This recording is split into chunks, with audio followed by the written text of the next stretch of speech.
you, Fab Lab, all for inviting me. It's a great honor to be guest in this lecture tonight. Actually, I will not talk that much because I invited my students. So I will give you now a brief introduction of what is the topic of tonight. And then I will leave the stage to my students for them to present their project. I just want to give you briefly a little bit of context. I am now in Milan because, as you know, something happened between the two semesters. So actually, I could not come back to China due to the pandemic outbreak. And actually, this was a major collapse in the entire system of plans, because also the courses, the activities, everything has to be reinvented online, because none of us, neither me nor the students, nobody could access the campus in this semester. So we had to use our imagination to reinvent the entire thing. In Tunji, I am director of a master which is called Product Service System Design, PSSD. So what kind of design is this? Well, actually, is a design that doesn't limit to design the object, a specific object, but it designs the object within a wider context of a service. So for instance, just making a very simple example for everybody to understand. Let's consider a bike, okay? So a product designer, what he does, he designs a bike. So he concentrates the skills, intelligence, effort, etc., in improving or designing an entirely new bike. A product service system designer maybe doesn't spend so much effort in designing the bike as an object per se, but it imagines the bike within a wider context, for instance, the context of a bike sharing, okay? So a service of sharing bikes. This is what the main task or objective or aim of a PSSD designers is. This means that actually these designers, so my students, are not so much preoccupied with selling more objects, but making the function of the object available to a wider public. So it's not so much about selling bicycle, but making the mobility, so the segment of mobility, go from A to B available to a wider audience. So how can we organize all the actors involved into this? So normally these are very complex problems because they are large problems that can affect a large portion of societies. They involve lots of stakeholders. So for instance, the constructor of the bike, the municipality, the maintenance, the internet connection, the GPS, the app that so you know, you can imagine lots of people are involved in this kind of businesses. So my students need to be very good in managing large pictures. Okay, so that's just to explain a little bit what is a PSSD and why it's different from a normal current product design. Tonight, we are going to see the project of one class that for the first time happened this year online. Actually, it was an entirely new course that I was meant to start in Shanghai, but unfortunately we had to rework so adapt to a new situation. Okay, so the class is called Co-Design Methods and Tools. And again, co-design is different from design. How it is different? Well, it is different because actually the designer doesn't work with the client, no, as it happens normally. You are a designer, you have your own practice office. A client calls you, has a problem, and wants to meet you to discuss the problem, and then gives you the commission to come up with a solution. Okay, so you go back to your practice, you work with your collaborators, and then you go back to the client, you propose the solution, and if he satisfied, deal done, you are paid, and so far. Co-design is different from this model, very different, because actually the designer is working with the client in the same room in real time. Okay, so you don't work separately and then you come back. You basically lead or guide or tutor your client to come up with his own solution, but you just propose him some passages to follow. Now, as you can understand from what I said now, there is a big difference in terms that it requires collaboration in real time between expert and non-expert in the same room. It's a little bit like the Fab Lab, I suppose, right? So where people just have a lot of fun around this piece of technology and they try stuff and then they think, they test, they modify, and everything happens in real time. So with this major disruption of the pandemic, we could not meet together in the same room. So we had to I had to reinvent the course altogether. So what we are going to see now, in a few minutes, are 3 projects that I proposed to the students in collaboration with an online platform, which is called Antivirus 2020. This platform just was born soon after the pandemic outbreak. Antivirus, you can understand from the name. And actually is a platform that is present on several social networks: Twitter, TikTok, Instagram, these are the main one, and WeChat. Okay, so basically they were asking people what they were doing in their life during the pandemic according 3 topics. So we used these 3 topics of investigation of the platform online to launch 3 projects for the students to think about. The first project is about the collaborative compound. What does it mean? Well, we have been forced by the pandemic to stay at home, long time at home, all of us, okay? Not only in China, all over the world. We have been confined. So it means that the home has been, how can I say, loaded with lots of different functions, not only washing clothes, preparing food, sleeping, as we normally do, but also gym, workout, work, collaboration with clients and students, you know, many, many other things. So first of all, the home became a larger environment. Second, it became very important to collaborate with neighbors.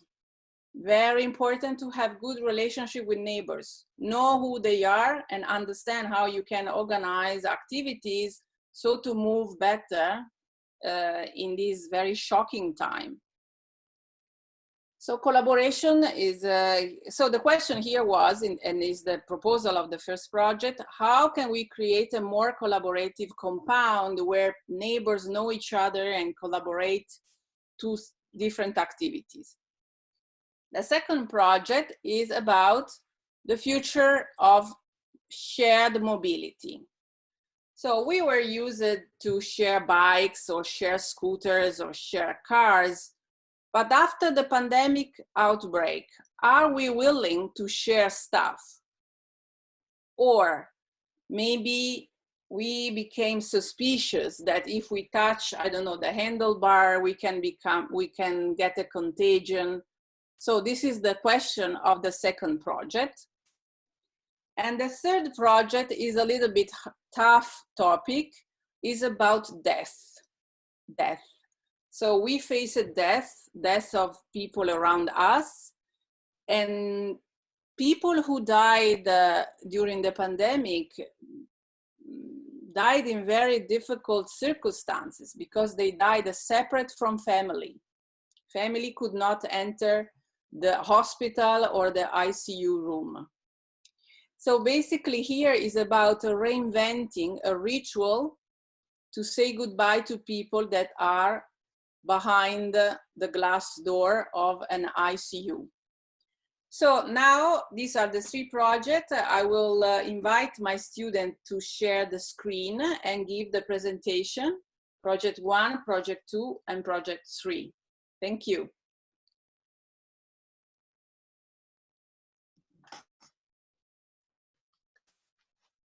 I just ask who is talking of the students, please turn the camera on as a matter of, you know, courtesy. That's why my camera is already on. Okay. This was, sorry, an international class, meaning that it was 10 students, if I remember well, 7 Chinese scattered in China, 1 in Germany, students in Italy. Sorry guys, can you see the screen? Yes, we can see the screen. Thank you. Yeah. All right, let's get started. So hi everyone, I'm Sam. I'm the German student in the class, and we'll walk you through real quick what we worked on during this class. Ading, could you go to the next slide, please? So first of all, we'll talk about the team. As Paola just mentioned, we were 10 team members, 7 from China, 3 from Europe, 1 from Germany, 1 from Italy, and 1 from Sweden. And of course, we have Paola as our great lecturer. Our course, basically, as Paola already mentioned, was divided into 3 separate projects. Nadine, could you go to the next slide, please? Yes. And because we did 3 separate projects, and they don't really have anything to do with each other than that they involve co-design, we will also talk about them in separate. So after each project, you have the possibility to get answers to your questions if you have any. Yeah. We worked as if we were a global design agency. So all of these projects had different clients, and we basically imitated that we would work for these clients for these projects as a global design agency. So we also got to experience how is it if you work with teams that are not physically with you, especially because of the current situation. We had to try and get a bit creative with how we can evolve. And yeah, I suggest we go right into the first assignment. Assignment number 1 was designing a great local government to improve collaboration among citizens. The task, Mading, please next slide. The task was to produce a proposal to increase both the quality and quantity of collaboration, solidarity, and sharing between residents and between residents and local authorities of the compound during the quarantine period. In particular, build different collaboration, solidarity, and sharing capabilities. This project was meant to be for a network of the local committees of the Shanghai municipality. And Mading will start and walk you through it. Yeah, actually, we Chinese students made a deal that we would talk about most of our content in Chinese. So then we will start speaking Chinese. Yeah, yeah.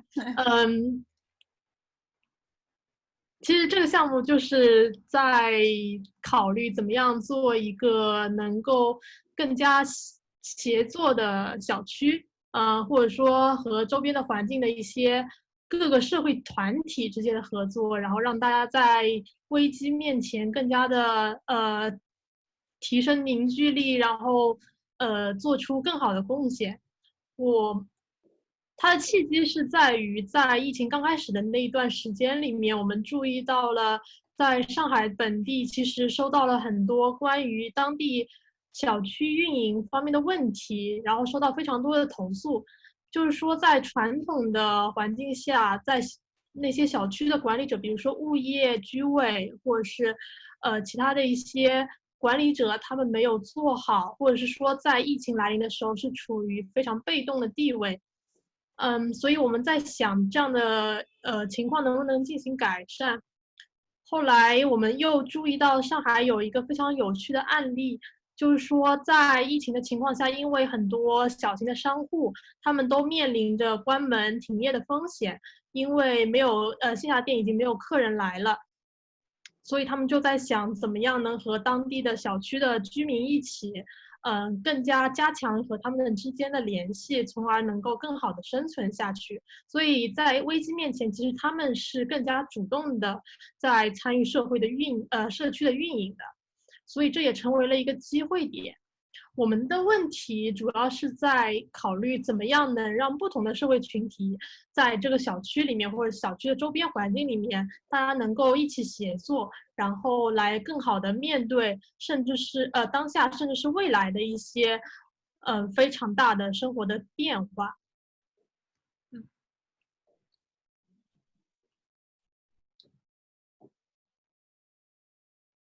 嘉文，哎，我这边好像没有看到屏幕切掉。现在呢 ？Can you see the screen？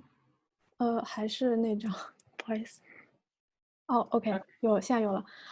然后我们是通过一个线上工作坊的形式来去了解现在它这个社区可能是怎样运转的，以及说大家所期望的未来的社区的之间的这些关系是什么样的，或者说他们如果要参加到这样的社区的合作当中，他们可能有怎么样的动力去参与进去。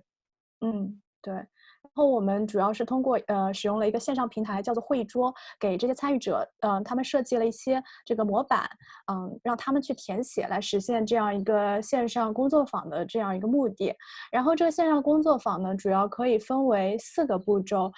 第一步我们是通过等一下，马丁有切换吗？我有，然后说网速慢。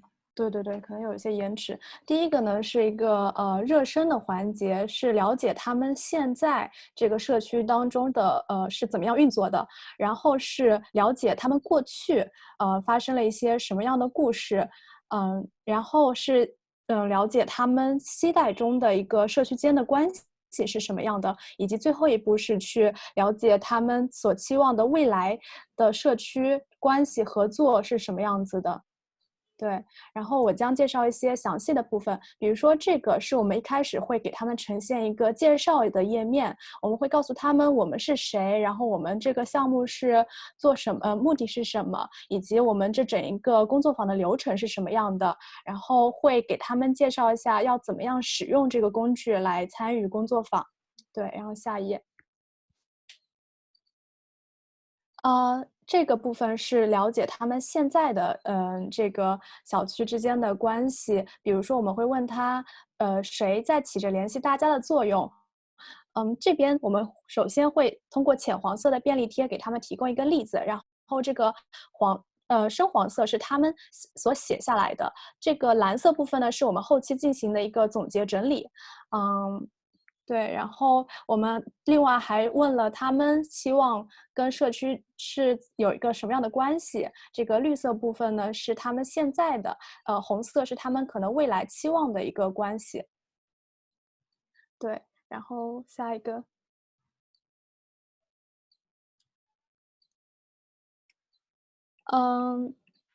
第二部分呢是我们希望能够去了解这个参与者他们社区过去的一些故事。我们首先是使用了一个游戏当中一个虚拟社区的截图，能够让他们通过看这个截图来了解，可能去回忆他们社区的这些发生的一些事情。他们有什么想法都可以贴进去。然后另外呢，还有就是他会让他评价说现在社区有什么运营的比较好，有什么是需要改进的地方。第三部分是通过给他们提供一些灵感卡片，他们来选择的方式，由这灵感卡片组成一个故事，来讲述它和社区的故事。对，这是第二部分。第三部分就是我们会给他们提供一些照片，然后这些照片呢也是一些发生在社区当中的故事，让他们去设想他可以成为这个照片中的哪个角色，或者说他能够成为这个角色去做一些什么事情，来了解他们可能心目当中比较理想的一个合作的模式。对，然后最后一部分是关于一个未来的畅想，就是假如说我能够成为这个社区的运营者，那么我可以做什么？我们会首先设想，让他们去想一个，就是说，社区中他想解决一个什么问题，然后是如果要解决这个问题，他要跟谁进行合作，以及说要去做这件事情，那么这个钱是从哪里来？那么它最后就会组成这样一个关系图，去解释它这个未来的一个合作的模式。好，对，然后基于这个线上共创工作坊，我们可以得到一些洞察点。比如说，这是我们就是通过共创整理出来的现有的这个社区的一个关系图，这里面包括了比如说居民，然后是由部分居民组成的一个业委会，还有是物业公司和一个居委会。然后我们发现，在居民之间，他们其实有一些resource 交换的一个需求，然后在居民跟跟物业之间，他们存在着一个信任的问题，还有就是在这个社区的周围一些 small business， 他们其实跟这些居民之间是有一个很强的联系的。对，然后基于这些洞察，我们去进行了一些想法的发散。通过上面的分析呢，我们得到了2个比较主要的设计机会点，一个就是，我们关注在了社区中的小商贩，就是像理发店啊、蔬菜、蔬果店这种药店这种，因为它是居民在疫情期间会最常去的地方，然后也是他们聚集买东西，然后是互相交换信息的一个场所。然后另外一个是我们聚焦在了网上冲浪这件事情，因为在隔离期间，人们没有办法进行很多的线下交流，所以说大家把关注点更多的放在了网上。所以我们在想说，可不可以借用一个线上的平台去进行交流。下一页。好，就是由此我们就得到了一个我们的概念，叫做 Unity， 它是其实是一个线上的合作平台，然后它这个协作平台中包括了社区中的一些企业，然后居民以及社区委员会在内的不同利益相关者，然后我们通过这平台将大家结合起来，然后这个平台的愿景是将整个社区连接起来，然后它的使命是将信息和信任带到整个社区中。下一页，谢谢。The current pandemic requires all of us to come closer together while staying further apart, and platforms like Antivirus 2020 allow us to share our experiences remotely. But how can we make sure this sense of unity will remain even after the pandemic? Our solution Unity can help people in the community bond with each other during the pandemic and after. A community consists of different residences, elderly, children, and adults. In Unity, we also wanted to include local businesses such as property companies, small restaurants, hair salons, and supermarkets. Unity's platform gathers the different stakeholders to collaborate. It provides public voting and proposal ideas for public issues for the residents. Suggestions and remarks made by residents go through the collaboration platform and are shared with the community committee, which then evaluates the proposal and its affordability and realizes the project. Physical touchpoints in local businesses connect to the digital platform and further promote offline interactions between residents. Unity, bringing communities together. 好的，相信大家刚刚通过视频呢，大概的了解了一下 Unity 这样的一个平台是如何运作，而且它是有着什么样的愿景的。那下面我们来具体的看一下它是怎么运营的。那下面这张图呢，其实是 Unity 这个平台的一个管理的一个模型。那我们可以看到，它是一个协作的平台，主要的参与者呢，主要是3个方面，一方面是居民，然后是居委会。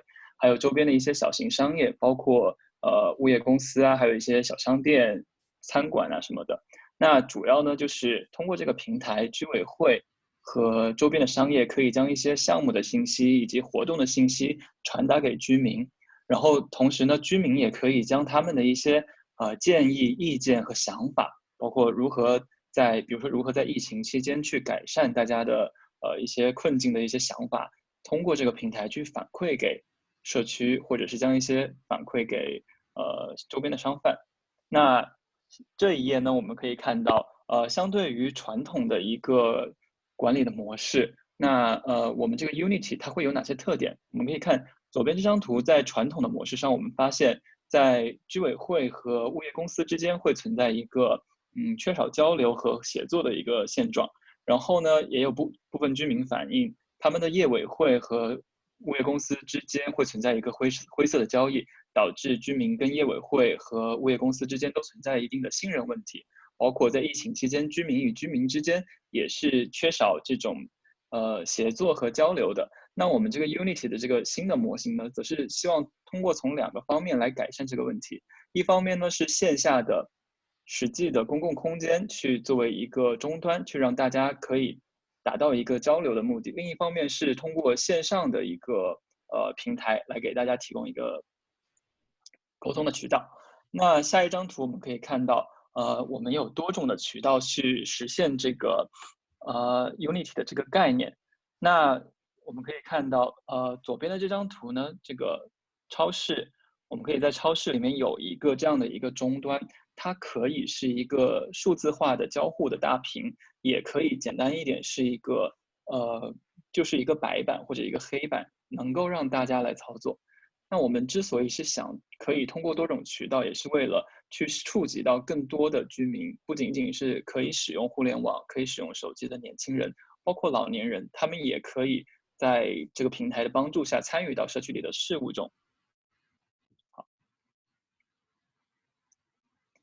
下面一个部分是如何去进行信息的传递，深然是你的部分对吧？对对，好的。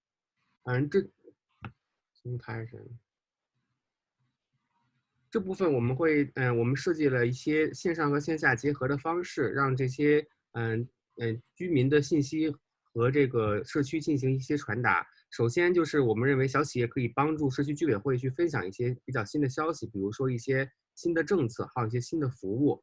然后这里面就包含一些，比如说健康服务，就比如说他们可以预约社区医生啊，还有一些是体温的测量，还有体检的报告，也包括一些折扣的清单，比如说当日的价格，还有一些折扣的汇总以及店长推荐，还有一些是关于活动的一些公告，比如说协作会议的招聘、志愿者注册，还有其他的一些节日活动。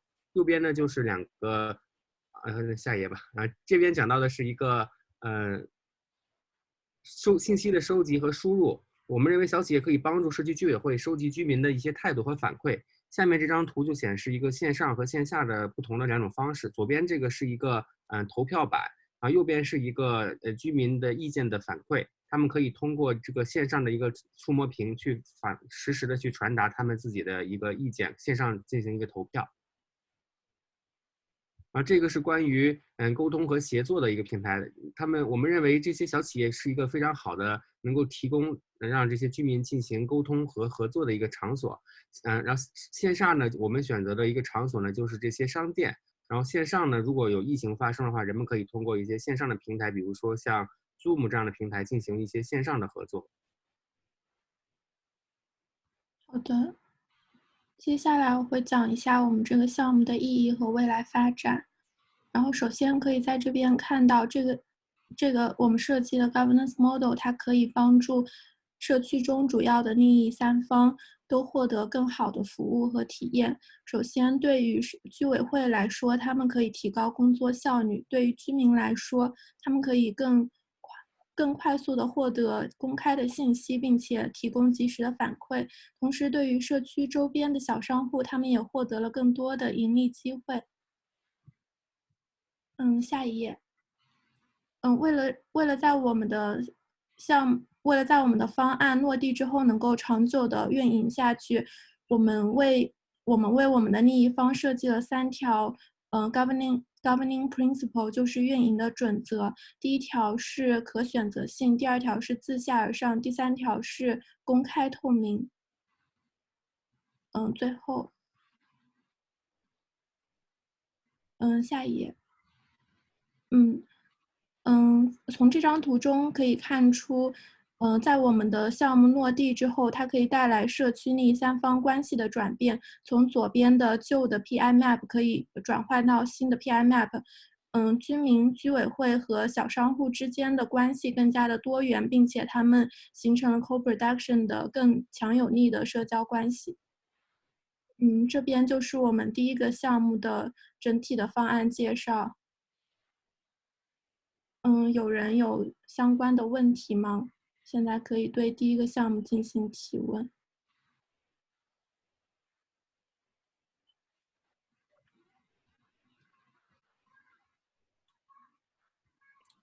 如果大家没有问题的话，那我们也可以继续介绍我们接下来的2个作业。然后大家如果有问题的话，可以先保留或者是记在纸上。大家现在有问题吗？大家有问题可以提出来，也可以在那个聊天的地方写上去，都可以啊。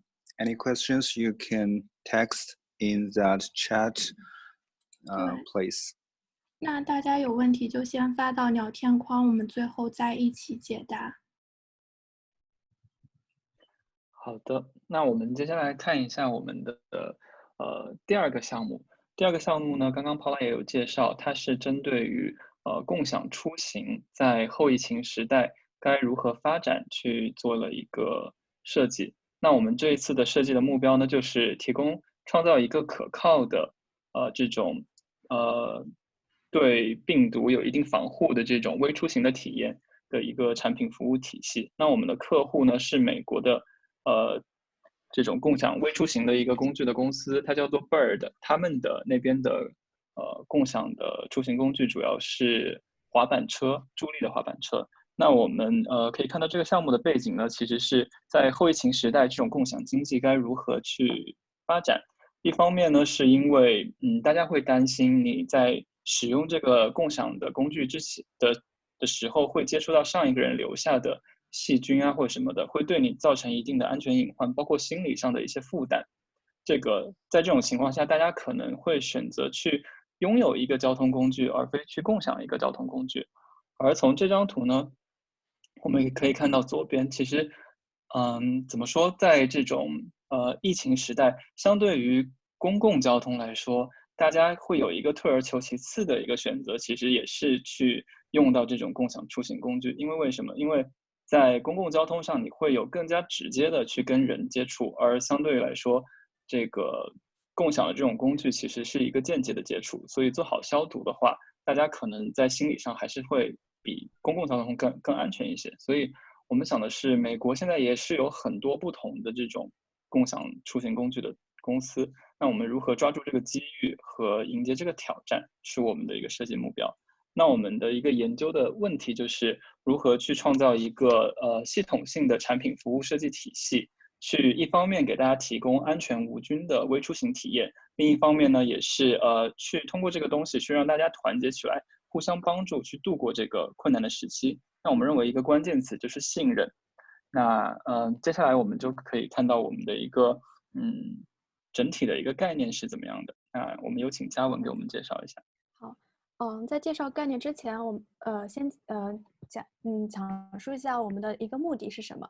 所以我们这个项目主要是想要去探究产品服务体系可以怎么样在疫情中和疫情后帮助去建立一个值得信赖的一个共享经济模式。然后这个值得信赖呢，可以分为3部分来讲。第一部分是能够提供一个透明化的一个信息，第二部分是提供一个值得信赖的服务，第3部分是有一个社会的责任感。对，然后我们这个设计思路有一个大的一个思路是从这2部分去入手的，一个是怎么样能够达到让用户信赖，然后第二个是怎么样能够让用户之间去形成一个合作模式来帮助抵抗病毒。然后这4个小的概念是怎么样之间怎么样来联系，达到这个创造值得信赖的共享经济的目的呢？首先是有一个不同角色之间的合作，然后通过 mutual help 和一个灵活的共享模式来增强一个用户的信任感。然后用户有了信任之后呢，他们可能会去主动的进行一个 scooter shower 和 scooter heat bell 的一些行为，从而促进这个 collaboration。接下来，下一页。那么在这个系统当中，这个 Bird 公司它可以是成为一个怎么样角色呢？ Bird 它其实是可以成为整一个系统的类似于催化剂这样的一个角色。它可以让跟用户之间的信息保持一个透明，另外是能够在不同角色之间促进他们的联系，从而促成他们的合作。对，哎，这个共享屏幕没有。好像掉线了。对，掉线了。对，那我来共享一下。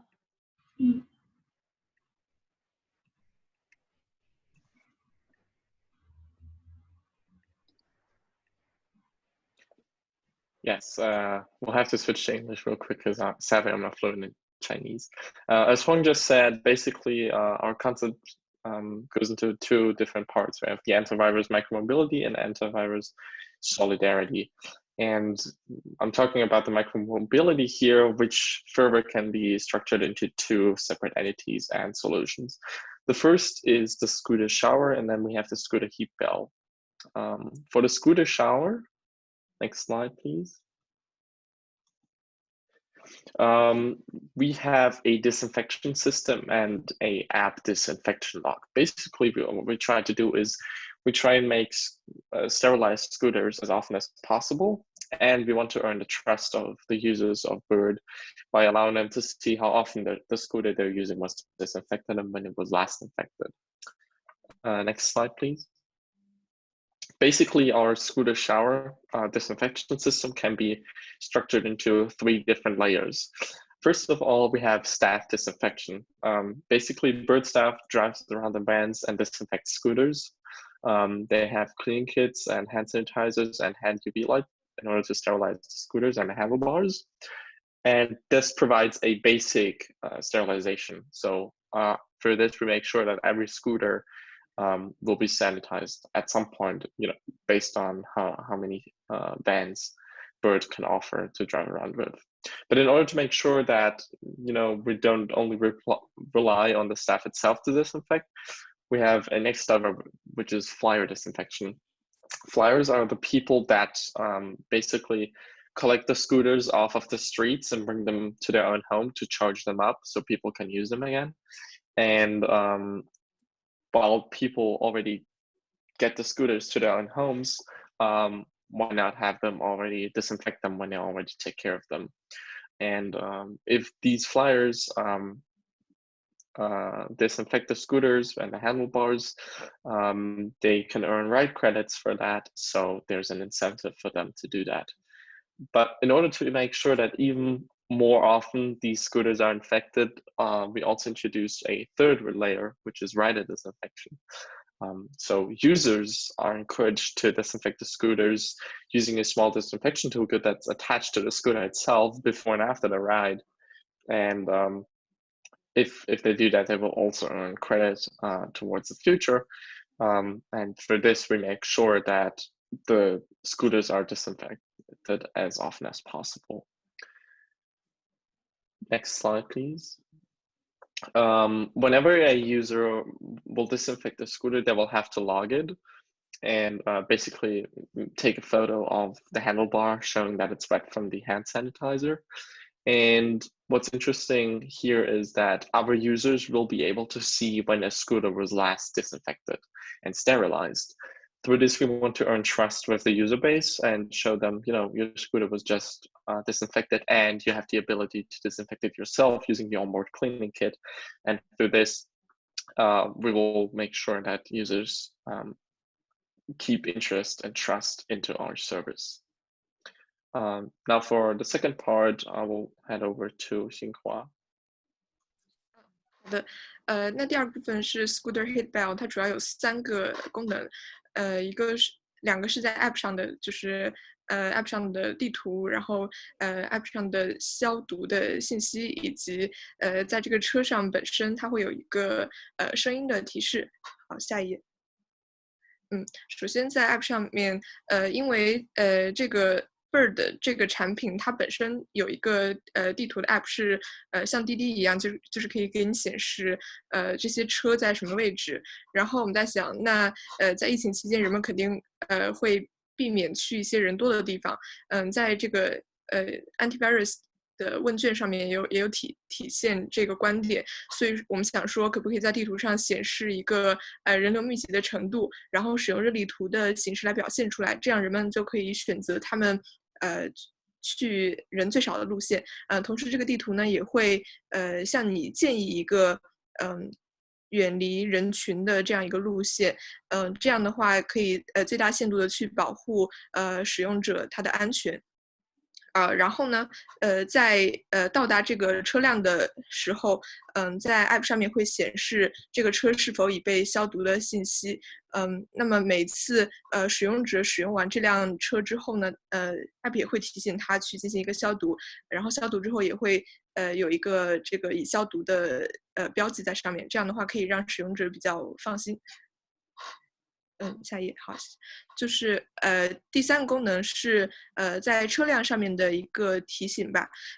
首先是当使用者在骑着这个车即将到达一个相对比较拥挤的地方的时候，那这个 App 会有一个警示，会发出一个声音，告诉这个使用者你马上就要去一个比较危险的地方了。然后就是当2辆车之间的距离较近的时候，它们之间的传感器会检测到这件事情，然后车本身也会发出一个声音的提醒。最后就是在使用者使用完这辆车并且锁上它的时候，会有一个声音的提示，会说感谢你使用这个车，然后请将它进行消毒，这样。这一块第二个内容主要是为了促进团结，然后这个团结不仅仅是家庭内部的团结，也有一些社区增强团结的部分。就比如说我们会提供更加灵活的共享模式，然后还有一些激励措施来促进社区内的互帮互助。下一页。具体来说，就比如说，这个是基于信任的。比如说，有家庭成员之间他们的信任感会比较强，所以他们就可以租用共同的，同一个滑板车。就是说，因为平常我们在使用家庭交通工具或者是一些相对私有化的交通工具的时候，其实我们也会跟自己十分信任的人分享。所以我们就考虑到，可以从关系出发，或者是说从一定区域内部出发，来提供一些更加灵活的租赁模式。另外就是我们可以给一些提供社区服务的一些志愿者来有一些激励，或者是说有一些优惠的折扣来激励更多的人能成为社区帮助弱势群体的一个主动发生行为的一个人群。对，下一页。从页面上来讲，我们会有更多的关系租赁的从以关系为落脚点的租赁模式在页面上显示，包括有多用户的租赁和单用户的租赁。另外就是基于地图模式，我们会再显示一片固定的区域，然后让他们在这块区域上面通行。第三就是可以有一些任务制，当他们完成任务之后，他们可以获得一定的优惠或折扣，所以他们这样子的行为能够更加促进下一次来进行一个良性循环。对，好，然后在 Concept 2里面的第二个部分是 mutual help 的这个概念，然后我将会使用这故事版的方式来讲述这个概念。首先是 Eric， 他是希望能够到商场中去买一些东西，同时他在他所在的社区有一个奶奶叫 Grace， 然后他也是打电话给这个 Bird 平台的志愿者，告诉他他也想去这个当地超市购买一些物品。那么这个志愿者就把这个 Grace 奶奶的需求，发布到了 Bird 的这个平台上面去。然后到了 Eric， 他打开了这个 Bird 的APP， 然后选择他想要去成为一个 helper， 他把自己的目的地输入了进去。那么这个平台呢，给他推荐了一些也是住在他 Eric 周围的人，同时也有这个购物需求的这些人。那么这 Grace 奶奶就是其中的一个。Eric 他最终是选择了 Grace 奶奶去帮助他，然后 Eric 呢骑着这个 Bird 的这个电动滑板车来到了这个当地的超市，他自己进行了购物之后，也把 Grace 奶奶她所需要的这些货物带了出来，最终他是骑着这个 Bird 的这个滑板车回到了社区当中。同时，他也得到了一个discount， 因为他选择了去成为这 helper。Eric 把 Grace 奶奶的东西放到了他家门口 ，Grace 奶奶就非常的开心，收到了这些物品。对，然后其实对于Bird 这家公司来说，他们其实可以为了实现去创造一个值得信赖的共享经济模式，在疫情前跟疫情后，他们其实有2种策略，一种是短期快速见效的策略，一种是长期的策略。然后对于短期快速见效策略呢，他们可以选择使用 scooter shower 或 scooter heat bell 或者是 flexible sharing model 这些方案。如果是想要长期的一个策略呢，可以选择用 mutual help 的这种方案。对。然后接下来我们会有一个 video 来展示我们的整个概念。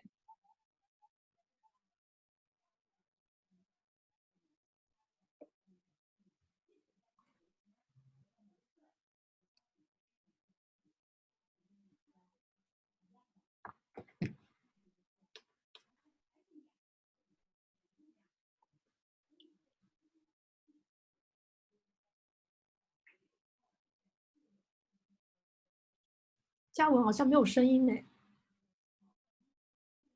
啊，这样的。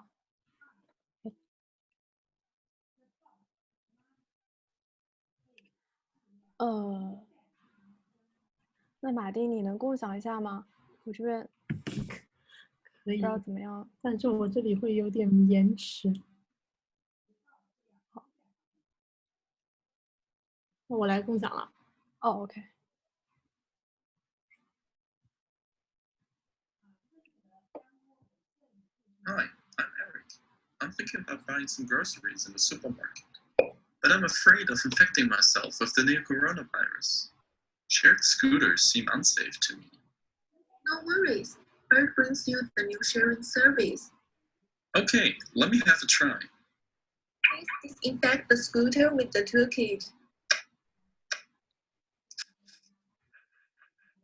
Cool, now the scooter is safe. Let's see how I'll get to the supermarket.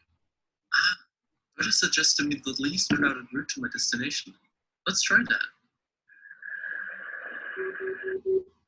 During the way, the heat bill will guide you to a nice crowded path. When you go too close to another scooter, the heat bill will warn you to keep distance. Thanks to Bird, I safely got to the supermarket. Oh, let's see if ever someone in my community needs help. I think I can choose Granny Grace. Her house is right next to mine. Yeah, let's go shopping. I got my own groceries and the ones for Granny Grace. Let's head back home.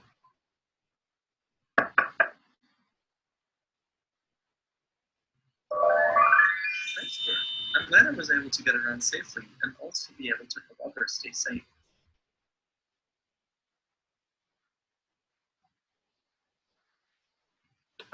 Right. If you have any questions regarding this project, just put them in the chat and then we can answer them later on. Okay, let's get to assignment number 3, designing a great farewell ritual. Now, this is a bit of a downer, but it's a serious topic. So to the next slide, please, so I can explain the assignment. Basically, we were asked to design a human-centered ritual to let patients be assisted and accompanied by family members as they pass away and say farewell to them. The idea for this assignment came up because of the current situation and because people are not allowed to go into hospitals to say goodbye to their loved ones. We create this project for 12 specialist ICU practitioners in Bergamo in Italy. And yeah, we'll walk you through it. Basically, we have a human-centered ritual and we want to make sure that people can be with their family, although during these challenging times. And we want to make sure we can guarantee a warm farewell to passing patients. Next. Yeah. Basically, our summary can be structured into 3 different phases. Once before a patient passes away, then communicating the passing away with the family, and then remembering the patient and grief sharing. When we talk about the patient's last moments, we want the relatives of the family to trust and rely on the medical staff. And hold on, can you go back to patient's last moments?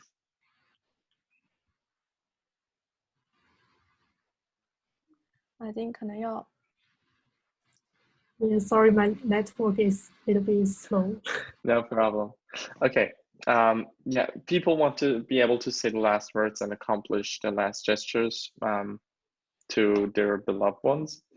And during the pandemic, people are not able to do that because they are isolated within a hospital due to quarantine measures.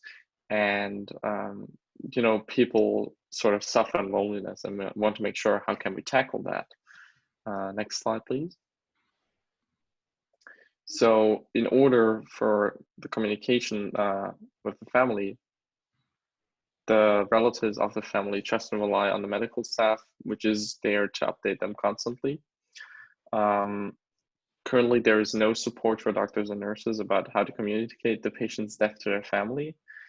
And during the pandemic, healthcare staff communicates to the family the patient's death by phone, so not in person. And that's something that does not usually happen and is a bit unemotional. And also, family doctors know the patient and their family better, but they have no central role in the communication of the death. Next slide. Okay. And when it comes to grief sharing, currently the deceased person's relatives and close people value sharing memories related to the person they loved. Some people prefer to stay completely alone, and others want to rather stay with their closest familiars. Some people honor the deceased person's life by providing beauty, such as flowers, presents, and writings. But during the pandemic, people cannot share their suffering and cannot have loved people and relatives close to them because of social distancing, and they can't say a final farewell. So we wanted to tackle these issues, and I'll hand over here. OK， 然后在意大利这样的疫情状况下，我们主要是发现了2个矛盾点。首先，第一点是这些医生，然后病患的家人和这些病患，他们有一个需要有一个紧密联系的这样一个需求。同时，他们希望能够得到这个信息，然后以及一个关爱的这个需求。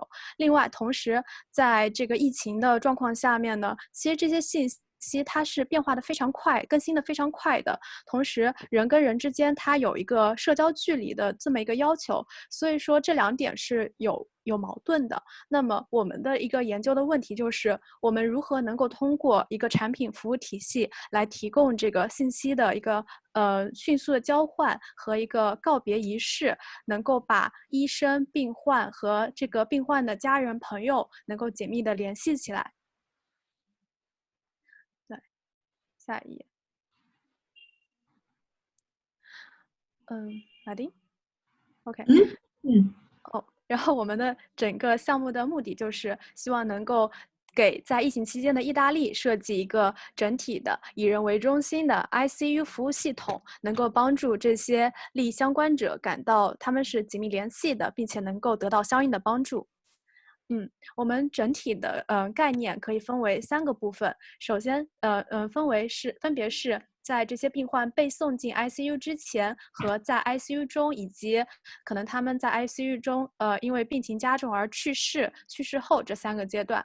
在他们进 ICU 病房之前呢，我们会有一个叫做遗愿清单的这么一个概念，能够让他们以及他们的家人做好一个心理上的准备。在 ICU 病房中呢，我们会主要是提供一个家人和亲友的陪伴的这样的一个告别仪式之类的，能够让他们互相陪伴，并且能够有一个很好的告别。然后最后是可能是病人去世了之后，有一个 memory service， 能够创造一些跟这个病人相关的一些回忆，来支持这些家人。Concept 1, the bucket list basically consists of a hospice worker having a phone call with the patient.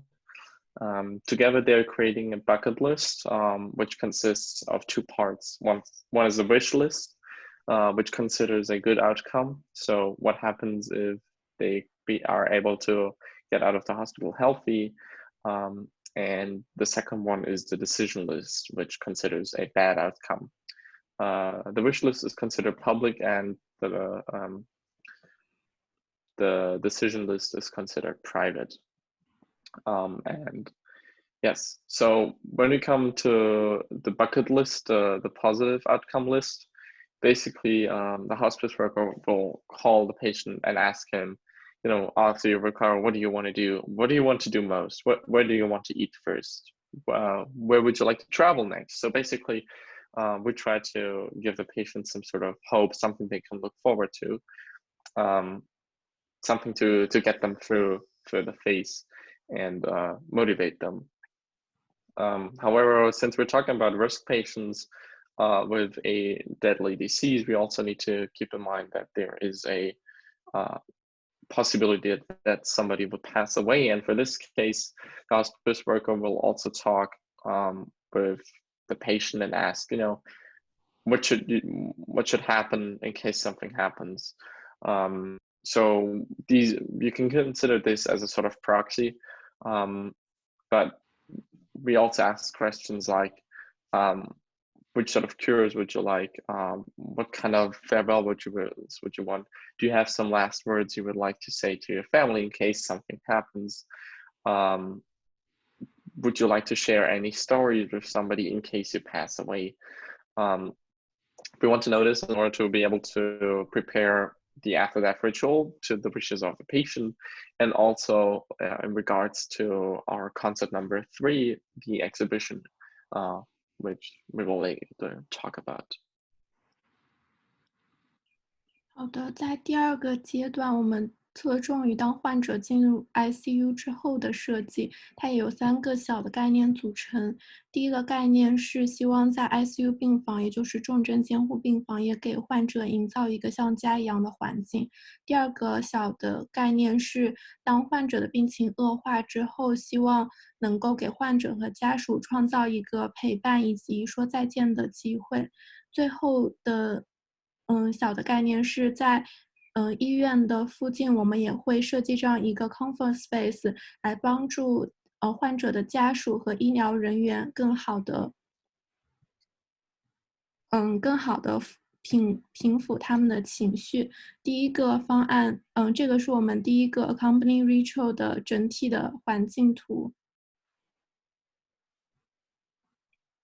之后我们可以看到它的布局是由这样4个部分组成的。第一个是我们设计了一个有2种颜色的窗帘，它可以让患者感知到白天和黑夜的区别。然后第二个是我们在右方设置了一个小的 speaker， 就是音箱，用它可以来模拟加你的环境音。然后最后是第3个是在屋顶上，我们设置了这样一个 projection 投影，能够让患者，因为患者大部分时间都是躺在床上，他的视线所能看到的也就是屋顶上的风景。然后我们希望通过这个投影，能够让他享受在医院的这段时光。最后的话是我们会放置一个患者的照片在墙上，这个照片可以让医生了解到这个患者在生前他是怎样一个活生生的人，而不是现在被各种仪器包裹的可能辨认不出来的形象。之后的话就是，在患者的病情恶化之后，他的家人可以选择预约1个小时的陪伴时间。然后在这个陪伴时间进行之前，我们首先会有志愿者跟他一起来制定一个 accompanied agenda， 就是陪伴时间的计划。因为很多患者的家属可能在这种情况下很难很好的控制情绪，以及利用这最珍贵的1个小时，所以我们觉得这个提前的计划是有必要的。然后之后的话也会结合我们的 concept 1的 bucket list 来让指导患者的家属在这个时期来帮助患者尽可能的完成一些他的遗愿清单。最后的话是会同时他的家属也可以选择带1、2件这个病人他生前最珍惜的东西，可以让他去进行触摸和回忆。最后的话，他的家人还会收集一些他生前的朋友给他写的最后的告别信，然后这些信可以读给他听，作为一种纪念仪式。第2个概念主要是立足于我们发现其实家属在探望病人之前或之后，他们的情绪都有可能是非常激动的，所以我们想提供一个相对安全，并且能够帮助他们缓解他们内在情绪的一个空间。然后这个空间主要的功能点是在于大家因为病例比较多，然后他们的家属都可以在这个空间分享他们的一些悲伤。因为我们在文献阅读的过程中了解到，其实这种情感的表达或者是分享缓解情绪来说是非常重要的。空间里面设定一面墙，然后让大家来分享自己的一些感伤。然后如果是有一些难以承受的情况，我们也会给他提供心理上面的援助。然后整个的环境布置是相对来说比较温馨温暖的。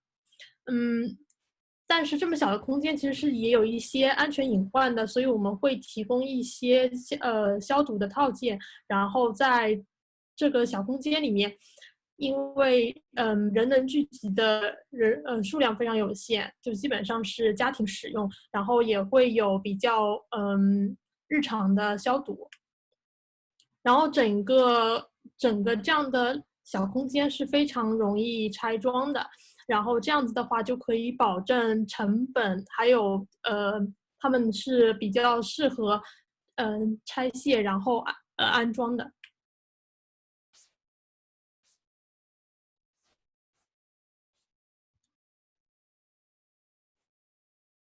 请问能看到 PPT 吗？好像没切。哦，切了。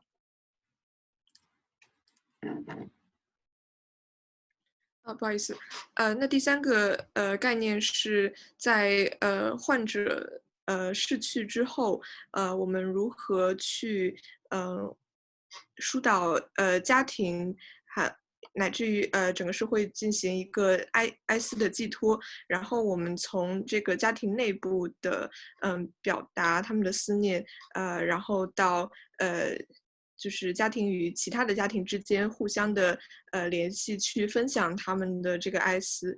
我们一共有3个小的概念，分别是 family tree、life tree 和一个艺术的共创。然后我们接下来会详细介绍这3个概念。首先我们看到第一个是一个family tree 和 life tree 的一个概念。那这个我们希望这个 life tree 呢，其实是基于它可以是从 family tree 的网站上有一个这样的接口，然后家人啊、朋友啊是可以去把自己的一些留言、信息、想说的话去在这个上面去上传，然后互相之间有一个了解，然后包括这个医生给医院给到家属的一些关于这个病人病情的一些 updates 也是可以选择显示在这个上面。然后你在这个 Live Tree 的这个网站上去进行人名的检索，你就可以来到相应的这个人的这个 Live Tree 的一个主页。那你通过点击他的头像呢，其实也是可以去选择进行一些添加留言呐、添加一些回忆性的照片，以及去查看他的一个目的的一个位置这样的一些操作。然后比如说你在添加留言的时候，这样的一个界面，你可以去选择上传一些照片和添加你的留言，然后去分享给在这个网站里面去和大家分享。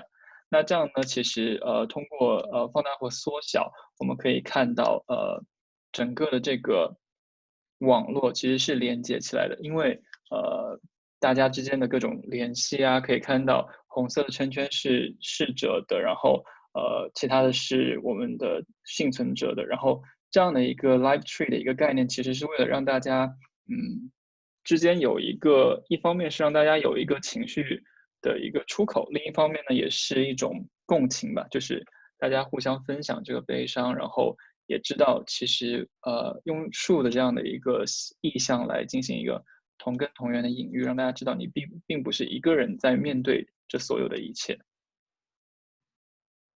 我们之后还专门设计了一个叫做主题纪念品商店的一个设计，这个就是为逝者他的亲属们所准备的，以逝者本人作为一个主题的进行一些纪念品的一些预定。我们分了大概有3个元素，首先是这个逝者本人的一个肖像照片，第二个就是这些他的亲朋好友在他的这个网站上的这些留言。第3类呢，就是由专业的设计师团队设计他的本人，请翻到上一页，就是基于这个本人的头像所设计的这个卡通的一个图案，能翻到上一页吗 ？Hello， 可能慢了，我已经翻了。OK， 没关系。然后就通过这3个图案进行一些主题的设计，然后会进行一些预定和售卖。下一页吧。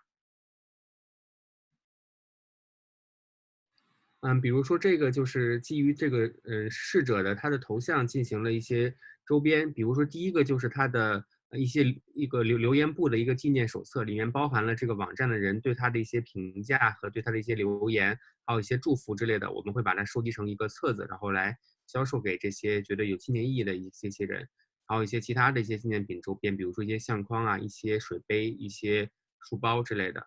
这个是和基于留言的一些设计，还有基于他本人的头像。我们假设这个主人生前很喜欢狗，那么就可以根据这个主人和这个狗狗的一个肖像进行一个动漫的创作，然后以这个作为一个图案进行稍微活泼一些的这个纪念品的一个销售。这些纪念品可能面向的是儿童。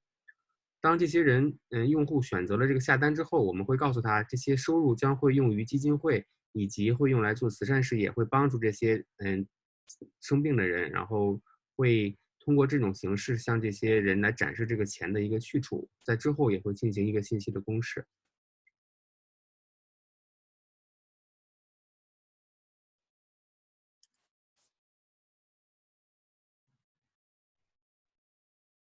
好，然后最后在这个公众的范围内呢，会有一个艺术的共创，很多艺术家会被邀请到这个项目中，然后和上传了公开信息的人们一起共创，然后最后会创建一个虚拟的网络纪念馆和一个线下的一个实体的艺术装置，然后这个虚拟的艺术不好意思，还是在这一页，这个虚拟的艺术纪念馆呢，它是首先可以在这里查看在 Livetree 上面大家统一公开的一些信息，可以查看到因为新冠而逝去的人们他们的生平，然后人们对于他的亲朋好友对他寄托的哀思等等，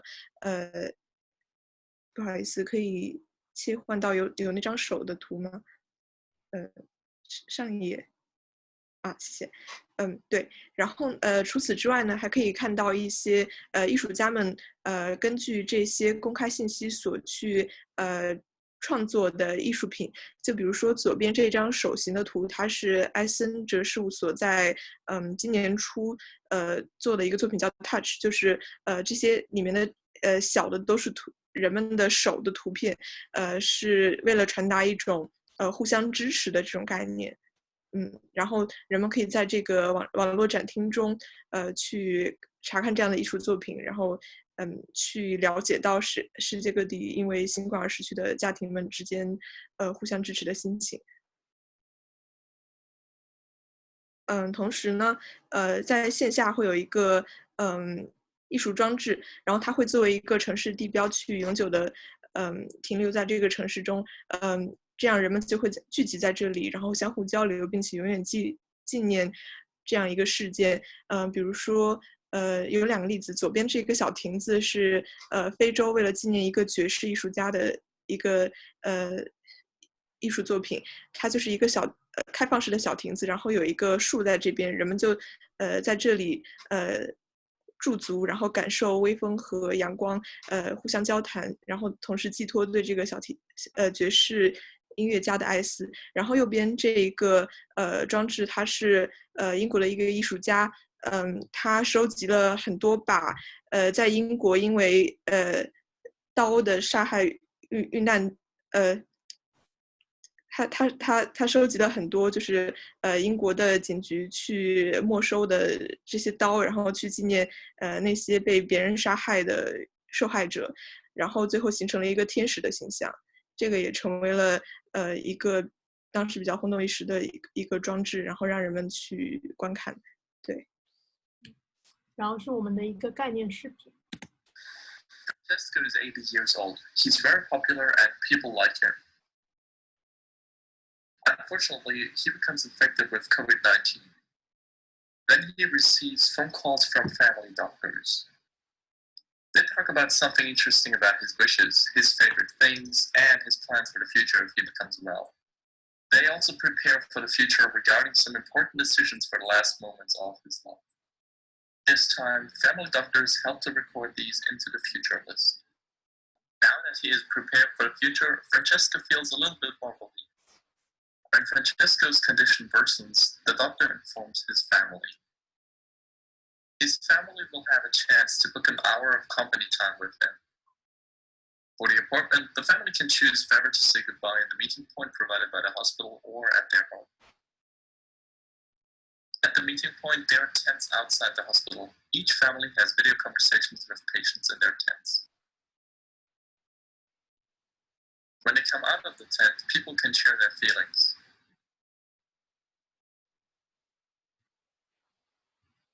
With the bed curtain partition, Francesco has a private moment and says goodbye with his family and friends through the big screen. When that moment finally arrives, Francesco leaves peacefully.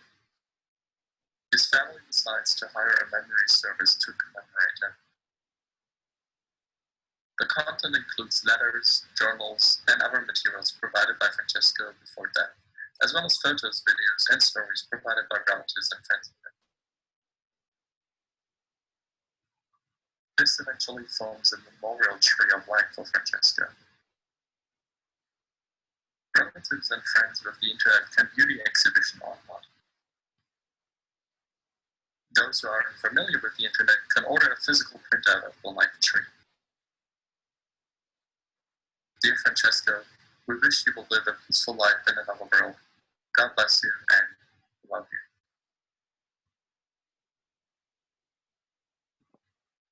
好，这个就是我们的全部展示。谢谢大家。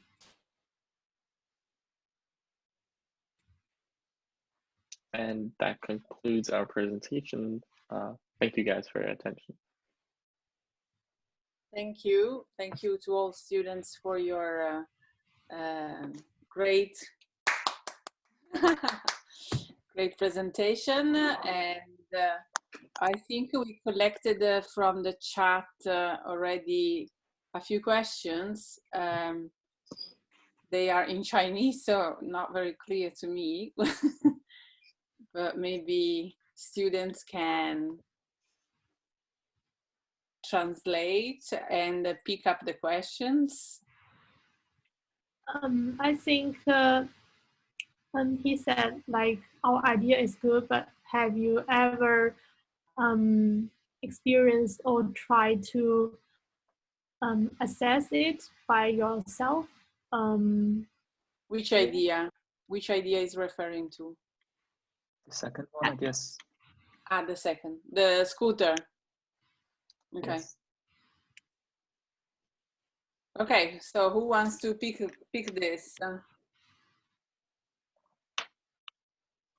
Well, I think actually it's hard for us to prototype and test ideas for by ourselves, because first of all is 1 week assigned project, so we just pop up some amazing ideas, fresh ideas to give some reference. And another thing is that we are all locked down under lockdown at that time, and this project is in Europe, in America, and basically we just we start from the data provided by Antivirus 2020. They did some investigation on the people all around the world, and we read about their feedbacks on the website, and it's about their feelings about the social distancing and their concerns when they use this kind of sharing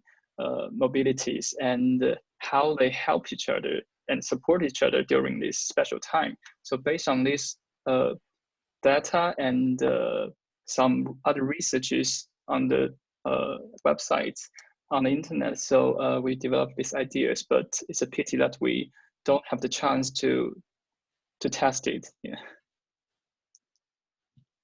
Yes, of course, it's a kind of first of all, it's an assignment for a course, although we simulated a very precise situation of a company calling an international agency. So we were kind of putting ourselves in that mindset. But of course, it's a simulation, so it's not a real project for Bird. But in this specific circumstance, each of us is in a different part of the world, and we are not physically capable of building prototypes and test it. So that's the reason. Other questions? Yes, other questions are for the first assignment. Yeah. And the first question is about the sustainability of the design, and whether it's for business or it's for a charity project. So the participant said we don't have a clear business model. Okay, so who wants to respond to this? First of all, who was the client? Who was the client? The client was the state municipality, like the city municipality of Shanghai. So the intent was not really to create a business model that you can earn money with, but how you can improve collaboration among citizens. And so it's public administration. So it's a strategic design for public administration. So to help public administrators to issue better policies, more effective policies, and increase the collaboration among different stakeholders. So private citizens, but also small businesses together. Yeah, so sorry, I interrupted, Sam. Would you want to say something else? Yeah, so basically the intent was not really to create something you could profit off from, but to try and improve the situation, because in this case, because the client was a state authority, it wouldn't be much in their interest to make money with such a system. exactly. Although maybe for the businesses to have people that go there for voting, it can be also a way to maintain contact with clients and have clients visit the shop. Yes, that's something we also considered, and that's one of the points why the voting stations were located within small businesses in the community, as a positive side effect. But like the system in itself is not meant to make money. Yeah. And there's also another one. The question is this design can be applied to all the communities, or it's special designed for one community we investigate, or all the communities can be, you can use this kind of modeling, governing model? Who wants to pick this? Who wants to answer that? Maybe I can. And I think, first of all, we are not in the same place physically, so it's hard for us to investigate on a certain community. So basically, we generate this idea from the some common phenomenon we observed, like, for example, during the epidemic, people have their logistics stored in the small shop at the gate of their community. So maybe we think that the small business can be one good place where collects these different people in the community physically. So we can't say that it's suitable for all the communities, because different community have different conditions, whether they have small business around, whether the situation is suitable to use such a platform to collaborate. We just think that maybe there are some of the communities in Shanghai that is related to this kind of situation and can be applied to provide better collaboration between residents and the administrators. Yes. Yes, and also I think some insights are are gathered from our workshop result, because I think there are many commonalities, like the trust issue between the property company and the residents, and also like some common places like the residents like to gather. So I think there are some general rules that we can get from people's awareness, but yeah, of course, every community have their own characteristics. But I think the platform is a great way to collect different people's idea, like to before they make big decisions for the whole community. Yes, thank you.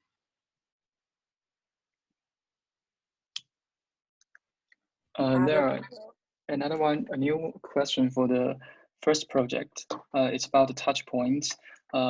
He or she asked that is the touch point only the form of application, or there are also physical touch points inside the store? Anyone wants to answer it?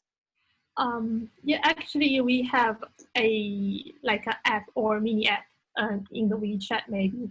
Yeah, because actually the stores, like the small shops, is where people usually go to buy daily necessities or food, even during the pandemic. So it is a great touch point in the offline, but online touch point is another major part of the idea. Like yeah, because most people, they use the smartphone, so it is easier to publish some news or decision making ideas in the info.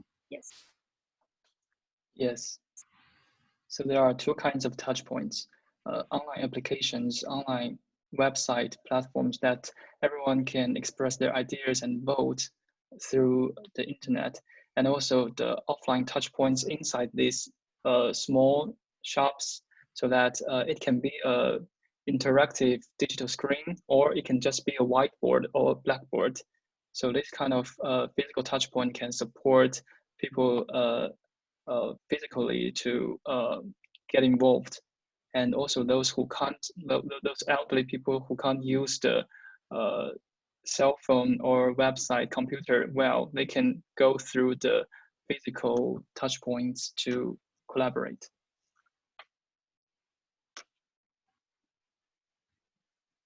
You're welcome. Any more questions?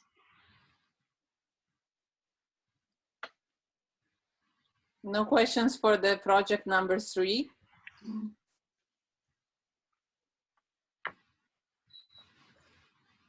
Maybe that was a little bit the topic intimidating. That's why I said it's a bit of a downer, but still important. I was myself in doubt whether or not assign this topic as a third assignment, because I thought maybe I will make my students depressed during lockdown. But actually, I think you came up with very good ideas. So, and in the end, design is for real life. And this is a part of life. I mean, end of life is part of life. So how to make it more human, it's very important.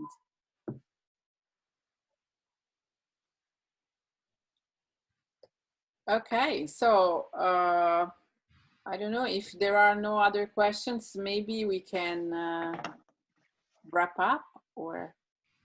Thank you, Paula.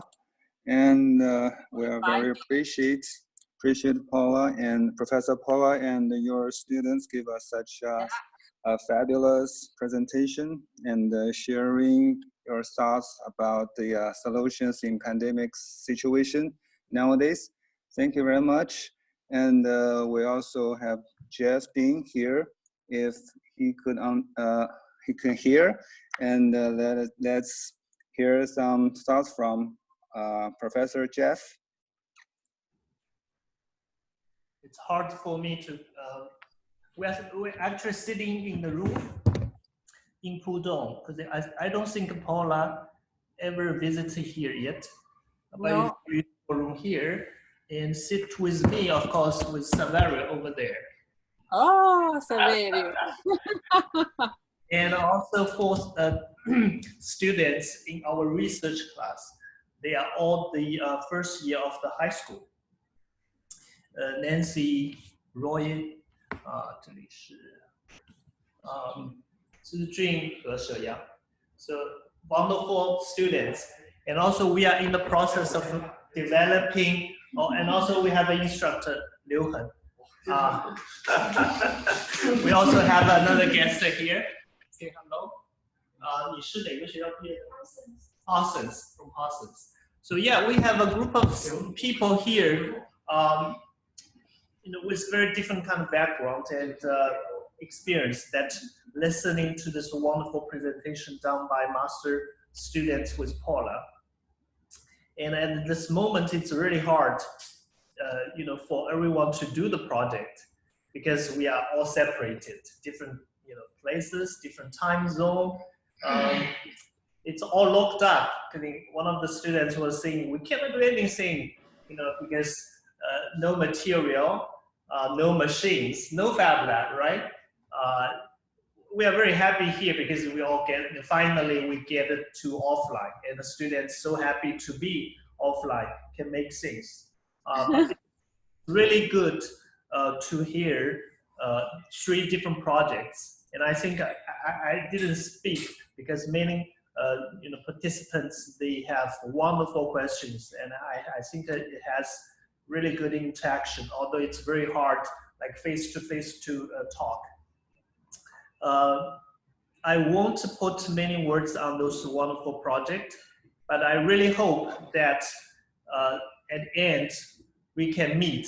Everyone can coming back to Tongji, okay? So I really hope that soon you guys will meet in Tongji. I'm so miss you guys, and I really want to talk a lot of things, to share a lot of things, because after the pandemic, actually, we got a lot of new experience we never had before.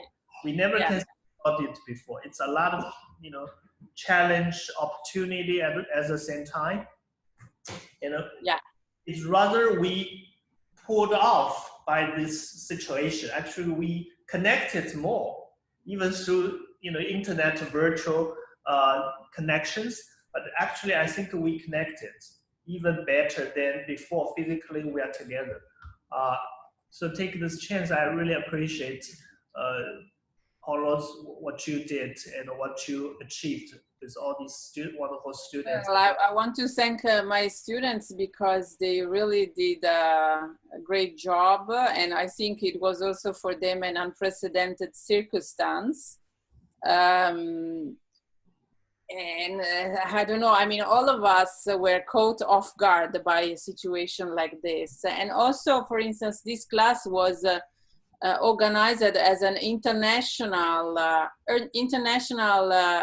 creative agency, okay? So an agency that has offices in China, offices in Germany, in Sweden, and in Italy. So we kind of simulated a very strange environment. Well, not strange, because that's the reality now. Okay, if you go to work for these companies, normally you have colleagues that live and speak in another country.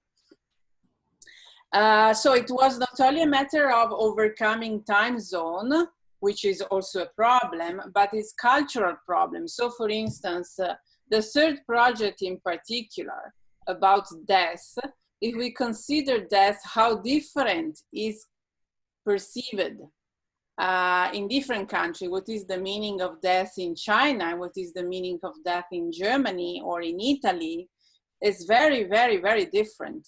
So, and here I see that there are other questions that now the public audience is asking about the third project.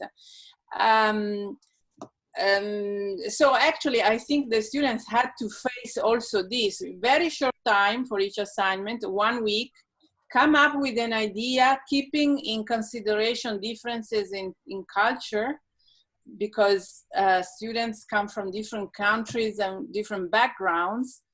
That was not an easy task to do, absolutely. So I think that they did a very good, also because this is just a part, they also had other assignments that we're not discussing here. Yeah, but I think that was the main stuff. So how you get along well with colleagues that are in another part of the world, have different, entirely different vision on complex problems. And you have to do something in a very short time, something meaningful and, I mean, presentable. Okay, so I don't know if any students want to say something about the questions of the third assignment. We still have a few minutes. Somebody asked about the third one. Okay, I can translate the question. The first question is about the souvenirs, because the question is about that, because in China, using the portrait of the dead ones to make a souvenir is a little bit hard to accept. And this is the first question. And I guess our members have answered the question in the chat, because this project is mainly designed for Italian people. But I agree that also for Italian would be a little bit weird to have the souvenir. Yes, yes. So yeah, when I saw the shop with all the merchandising with the face of the deceased, I thought, oh my God. So this was a little bit strange also for me, and I am Italian. So I thought maybe there is a difference in generations. So new generations are more familiar or ready to accept or buy this kind of souvenir. Yeah. Whereas for my age would be a little bit odd, honestly. Yeah, but, that's true. Yes. But it's interesting because the money goes to a charity, so it's for it's a kind of, it's not for profit. That's what I mean. So maybe it's more acceptable. Yes, it is a little bit weird, and we need to do more investigation and testing. Yes. Yeah. Yes. And other questions about this? Yeah. Yes, another question is that about the bucket list. The question is, will the patient have the energy or time to consider about their wishes after they entering the ICU? Yeah. Yeah. So actually, yes, Sam. Oh, do you want to answer? Go on. Okay. Yeah, we also thought about this. Basically, it's not like this has to happen with every patient. If people are physically not able to answer these questions anymore, or maybe emotionally, they don't have to do that. You need to keep in mind that there also may be people who just simply don't want a backup list or something like that. So based on the situation, if somebody is still capable of doing that and agrees with it and says, yeah, I would like to do that, then we do that. But of course, if somebody is not able to answer these questions anymore, then or just doesn't want to answer these questions anymore, then of course we will skip this step. It's not like we will force somebody who's in an ICU to answer some questions they don't want to answer or can't answer anymore. But we also talked about creating this wish list well in advance, when you are well, when you don't think about sickness or death. It's like a wish list on Amazon. I don't know, you want to buy something. Okay, so it's a kind of a list of wishes of things that you want to do in the future. And actually, like the Amazon list can be public or private. It depends. So it's something that you don't really, it's not really connected to the moment where you are in an ICU. It's something that you do during your lifetime. You can also edit, change. But then maybe there is a proxy, so a family member or a friend who can access it in case of need. So if the moment arrives, then there is someone who can access the bucket list. Yes. Yes. And I think it's also very meaningful to have this kind of preparation and good attitude, a proper attitude toward death, this kind of education. Yeah. Are there any more questions?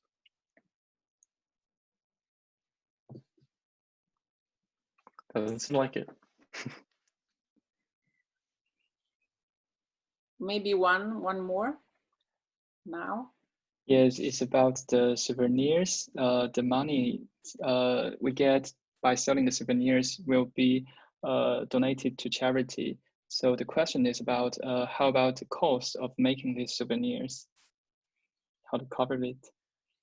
The cost of making the souvenirs? Yes. We're donating the profits to a charity. So we're not making a loss. We're just donating profit. So we come out at zero. But of course, the cost for the souvenirs are covered by the price for them.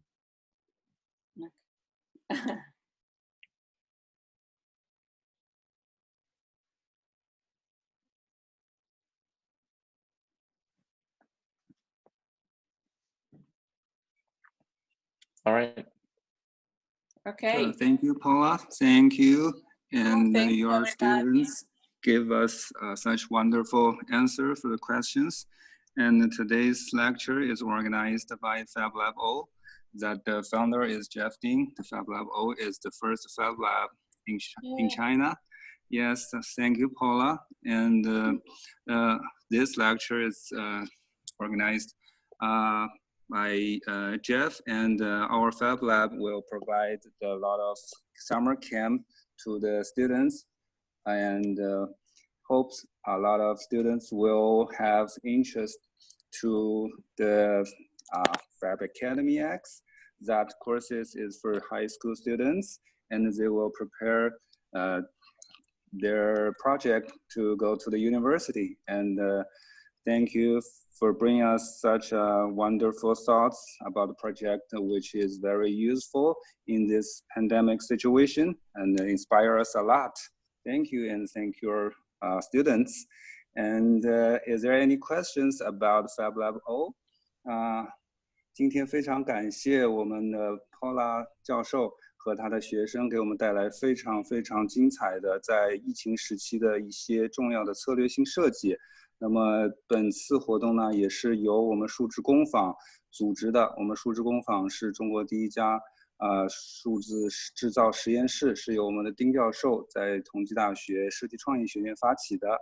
那么如果家长们对我们的这些课程有兴趣的话，是否有一些比较好的一些对我们数字工坊的一些问题，大家可以来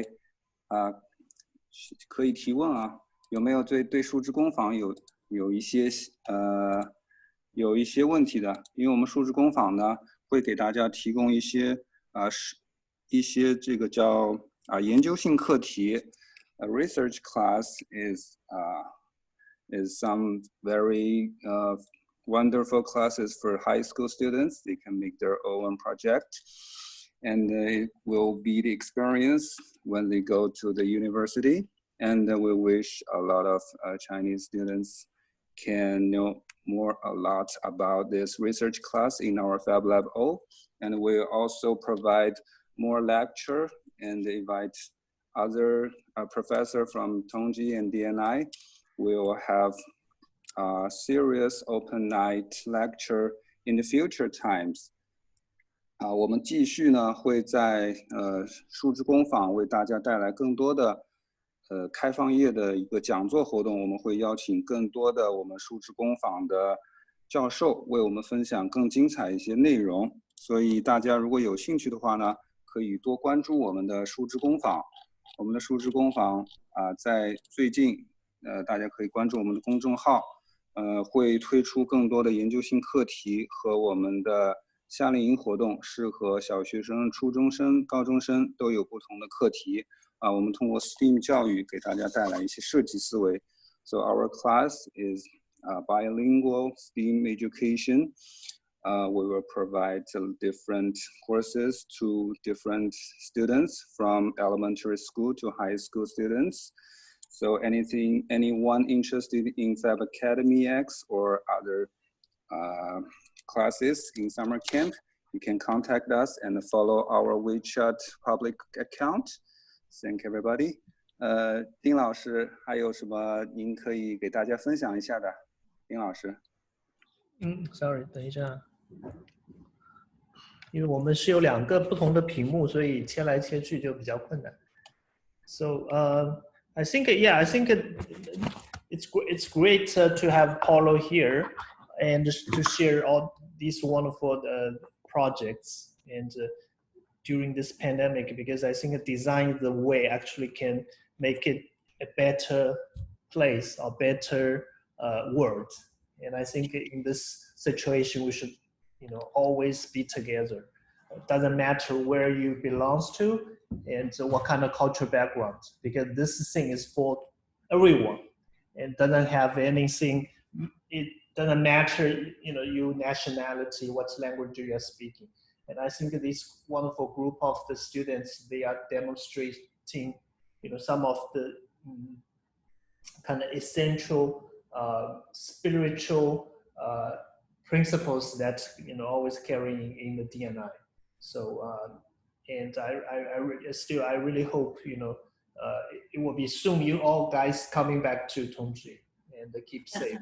And yes, all these participants, and we always have a lot of fans, for the FABO.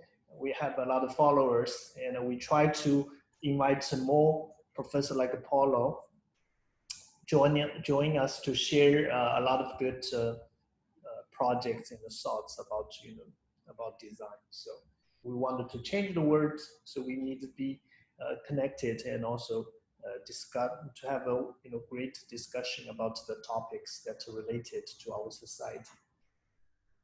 Yeah. Okay. Thank you. That's all. So Paula, I will find another time because I still need to talk to our students about our project, about their projects. They are from high school students, but they have also very good ideas. They have a lot of, kind of perspective from their kind of site.